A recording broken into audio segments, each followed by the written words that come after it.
it. So we're gonna start debriding. So this, how did you think you picked this up? Very good question. Probably in the gym. Oh, okay.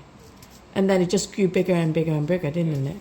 So I'm just debriding this leash, and you can start to see the little tiny dots.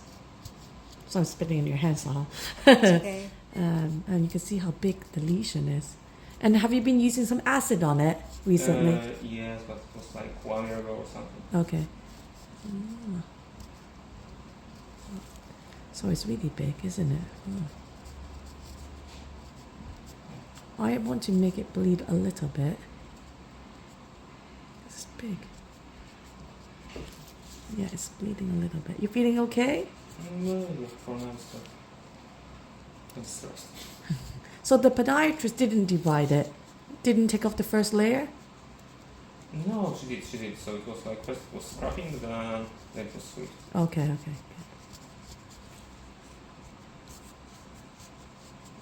And was the podiatrist in England or? Yes, no. Oh, okay.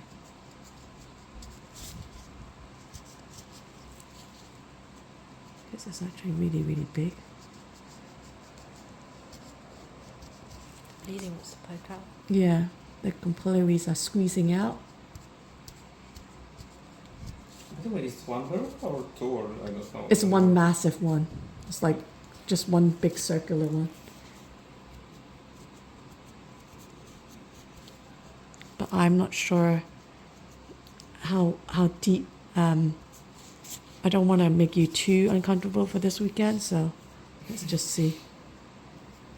Did the podiatrist take a lot of the dead skin off, or just some of it?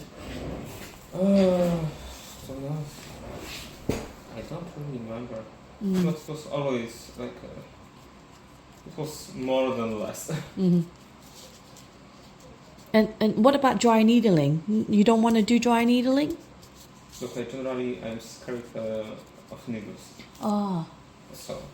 So is it, if I do the injection without the needle, but then and then you lay flat and then I do the needle? If I don't see the needle, it's okay, but generally I don't see it. Okay, so it might be that we do the needleless injection, which is not an injection, it's not a needle, it's like a flat, I'll show you. Okay. And then when I do it, then you just don't see, because it hopefully will be painless then. But do you need the injection before Swift, or is it like for the possible next treatment? Well, that's the thing. If we do the injection before Swift, like I said, the risk is that it can increase ulceration, right? So if you want, No, sorry. I want the proper way. Yeah. But if we ever move on to dry needling, which I think would be the next thing for you anyways, then I'll have another solution for your needle phobia. Yeah, that's just a little bit of bleeding, that's good.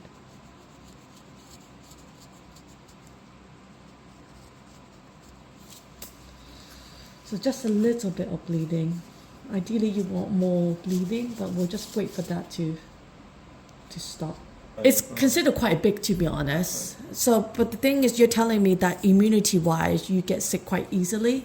So that you need to boost that immunity, or else it's not fighting common like virus. Usually, when people have verrucas and fungal infections, they actually don't get sick. But you're telling me you get sick, so that's probably why it's so hard to get rid of.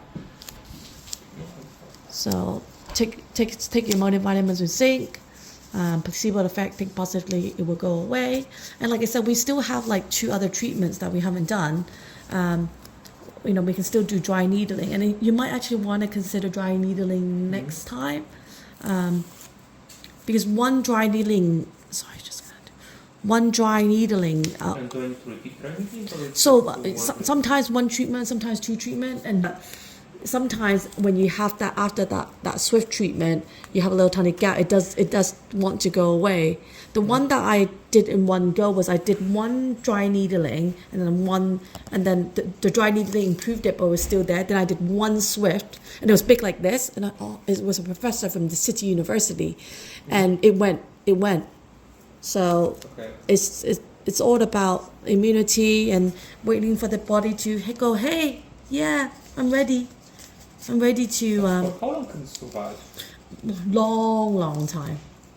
Yeah, I wish it, you know, on average is around 2 years, but it can remain. It's a virus, right? So it can remain for a long time. Is it possible to have it for 3, 4, 5 years? Yep, some people do have it, but then you can also get rid of it when you see a professional for some reason. They do whatever they do, it goes away, even if you have it. Yeah, but the longer you have it, the harder it is to treat Oh, because the immunity is not registering.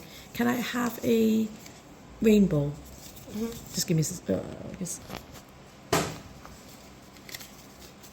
So what you're looking for now is signs of infection: redness, swelling, pain, fever, pus. If there is any signs of infection, let us know. We'll give you some antibiotics and look after your wounds. okay. But the chances of infection is very, very well. You don't get infections that often, do you? Like you said, you get sick, but you don't get like when with a paper cut, you don't really get an infection, right? So hopefully, it's not going to be. Like I think things like flu or something. Yeah. Yeah, fantastic.